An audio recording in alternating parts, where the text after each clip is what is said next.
Hello everyone, it's time for another GunPla review. This time we're looking at the big, bad, red robot. It's Quattro's Rick Diaz. That's right, today we're looking at the RMS-099 Rick Diaz P-Bandai edition. For those who don't know, this version of the kit is based on a Rick Diaz variant created for Build Divers Re-Rise. And Bandai decided to make a P-Bandai version of this kit for us Zeta Gundam fans. To be honest, this should be a mass market kit, but it's Bandai, and Bandai's going to do what Bandai's going to do. In addition to that, there is a mass production version of the Rick Diaz they also released as a P-Bandai kit. That one has a different color, but as far as I know, it has the same accessories. Aesthetically, this kit looks great. Looks like what it's supposed to look like. Nice, big, bulky, semi-grunt unit. In addition to that, it has something I never expected in a P-Bandai. No stickers. I will repeat that. It has no stickers. Hallelujah. Not even weird marking things, which is usually what these things have. We don't have those for some reason. Overall, it looks cool. It has some interesting weapons and gimmicks, and I can't wait to show you how awesome this kit actually is. Whoosh. All right, let's take a look at some of that flexibility. Now, bear in mind, we do have these big chunk legs, so that's going to cost some stuff. But you get a pretty good movement here for the foot. It's nice. Can lift the skirts on the front individually, which is always wonderful. Get the arms up here for a moment. Because these engine things, the side skirts kind of get blocked. It's just bear that in mind. Even still, we get a decent side kick, pretty good front kick. The knee is really stiff. Only does about a little over a 90 degree there. Not bad.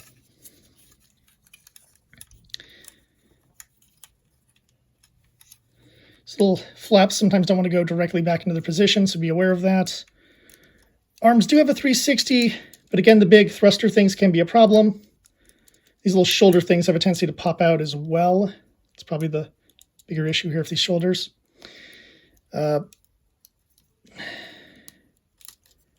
Pretty good there, flex. The shoulder pad moves up pretty high too. In addition to that, special little gimmick with the hands here. If I can do it, I can. You can pull the finger out and boom, your standard hand becomes a trigger finger. And this happens with both hands. So both hands can be trigger fingers if you like, or closed if you prefer. The head has essentially no movement, but it does have a little gimmick where the head part here can kind of open up a little bit, but I'm kind of afraid of doing it without accidentally breaking the kit. Thrusters have a little bit of shift. Little weapon holders here in the back, which is kind of cool. Pretty decent amount of waist turn. Look at that. Nice. Overall, considering this guy's a big boy, he has quite a bit of flexibility. I'm quite impressed with how this thing was built. The only real complaint I have even about the build is some of the parts need to be put in just right, otherwise they don't hold together. And obviously, it's a snap kit, but what I mean is sometimes you'll have multiple prongs that need to go in, and the part just doesn't want to slide in properly. Had that issue a couple times, but look how sturdy this guy is. So it might be a little tough to snap a few parts in, but once they're in, they're in, other than these little shoulder things that aren't quite as stable as I'd like them to be. This kit does have a fair amount of accessories as well. First off, one singular beam saber with a blade. Blade handle can be stored in the backpack area, inside where the thrusters are, so that's kind of a cool little detail. The Rick Diaz doesn't have multiple beam sabers, so it doesn't come with multiple beam sabers. It does, however, have the bazooka. The bazooka doesn't have any movable parts here, so you're going to have to be careful how you hold it in the hand. It's the same old Zeta Gundam bazooka we've seen before. Nothing new or special about it, but still a cool looking weapon if you want to give your Rick Diaz a little heavy artillery. You know how I mentioned there were two trigger fingers? Well, there are two little beam rifle guns here.